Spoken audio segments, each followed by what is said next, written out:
মোহতারাম ভাই দোস্ত, যত বেশি এই মেহনতের মধ্যে আমি নিজেকে সম্পৃক্ত করব, তত বেশি আমার ভিতরে বলে ইমানের জজবা, ইমানের হালাওয়াত, ইমানের কাইফিয়ত তৈরি হবে। আর বলে আমাদের জিন্দগিতে দিন আসার জন্য, দিনকে আপনানোর জন্য, সহজ করার জন্য হুজুর সাল্লাল্লাহু আলাইহি ওয়াসাল্লাম সাহাবায়ে কেরামের মধ্যে যে মেহনতের পদ্ধতিকে প্রচলিত করেছিলেন, সেটা ছিল উম্মতের প্রত্যেক ফরদকে আল্লাহ পাকের রাস্তার নকল ও হরকতের উপর উনি উঠিয়েছিলেন।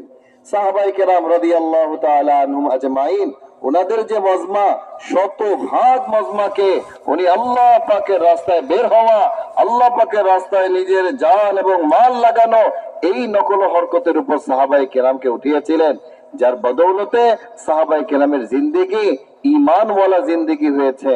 সাহাবায়ে কেরামের জিন্দেগির মধ্যে শতভাগ দিন মাননেওয়ালা জিন্দেগি হয়েছে।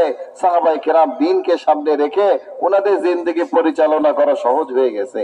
মেরে ভাই দোস্ত, হযরত মাওলানা ইলিয়াস সাহেব রহমতুল্লাহ আলাইহি এটা বলতেন যে আল্লাহ পাকের রাস্তায় বের হতে বিলম্ব হওয়া, এটা আল্লাহ পাকের বলে নারাজগির কারণ, আল্লাহ পাকের অসন্তুষ্টির কারণ। কেমন যেন আল্লাহর আযাবকে ডেকে নিয়ে আসার সবব হচ্ছে আল্লাহ পাকের রাস্তায় বের হইতে বিলম্ব হওয়া।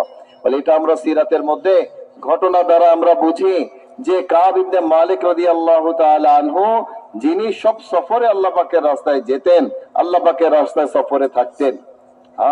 বলে একটা সফরে মদিনার মধ্যে যখন তাকাজা আসে আল্লাহ পাকের রাস্তায় বের হওয়ার জন্য, কাব ইবনে মালিক রাদিয়াল্লাহু তাআলা আনহু ওই সফরে উনার তেমন কোন ওজর ব্যতীতই উনি পিছনে থেকে গেলেন। উনি সকালে বলতেন যে সন্ধ্যায় যাব, আর সন্ধ্যায় বলতেন যে সকালে যাব। এইভাবে 50টা দিন কেটে গেল, আর রাসূল সাল্লাল্লাহু আলাইহি ওয়াসাল্লাম মদিনাতে ফিরে আসলেন। আর তার এই না যাওয়া রাসূল সাল্লাল্লাহু আলাইহি ওয়াসাল্লামের কাছে কত বড় অসন্তুষ্টির কারণ ছিল যে পুরা মদিনা ওয়ালাদেরকে এটার উপর বয়কট করিয়েছেন যে কাব ইবনে মালিক রাদিয়াল্লাহু তাআলা আনহু সহ আরো 3 জন, তাদের সাথে কোনো কথাবার্তা নেই, তাদের সাথে কোনো লেনদেন নেই। এই সব কিছু বলে ওই কাব ইবনে মালিক রাদিয়াল্লাহু তাআলা আনহুর সাথে এইভাবে বয়কট করা হইল। উনি ওনার নিজের ঘটনাই বর্ণনা করেন।